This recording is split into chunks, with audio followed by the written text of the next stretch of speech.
World cup में कौमी team की मायूसकुन कारकर्दगी के बाद पाकिस्तान क्रिकेट को एक और धचका लग गया।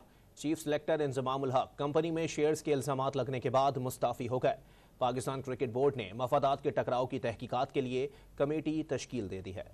मफादात के टकराव का मामला, पीसीबी में पहली विकेट गिर गई। चीफ सिलेक्टर इंजमाम उल हक ने इस्तीफा दे दिया। इंजमाम उल हक को कजाफी स्टेडियम में chairman PCB management committee Zaka Ashraf ने मुलाकात के लिए बुलाया था, जिस पर चीफ सिलेक्टर ने तहकीकात मुकम्मल होने तक मुस्ताफी होने का ऐलान कर दिया। जराये के मुताबिक इंजमाम उल हक पर बरतानिया की कंपनी याजू में शेयर्स और मुनाफा लेने का इल्जाम है। पाकिस्तान टीम की वर्ल्ड कप में खराब परफॉर्मेंस ने भी इसमें किरदार अदा किया। इंजमाम उल हक ने इस मौके पर बातचीत करते हुए कहा कि लोग बगैर तहकीक के बात कर रहे हैं। इस्तीफा इसलिए दिया ताकि तहकीकात मुकम्मल हो सके। पीसीबी अपनी तहकीकात करना चाहे तो वो दस्तयाब हैं। जिस कंपनी की बात की जा रही है उससे उनका कोई ताल्लुक नहीं। पाकिस्तान क्रिकेट बोर्ड ने टीम के इंतखाब के अमल से मुताल्लिक मीडिया में रिपोर्ट होने वाले मफादात के टकराव के हवाले से इल्जामात की तहकीक के लिए 5 रुकनी कमेटी कायम कर दी। कमेटी अपनी सिफारिशात पीसीबी की इंतजामिया को जल्द पेश करेगी।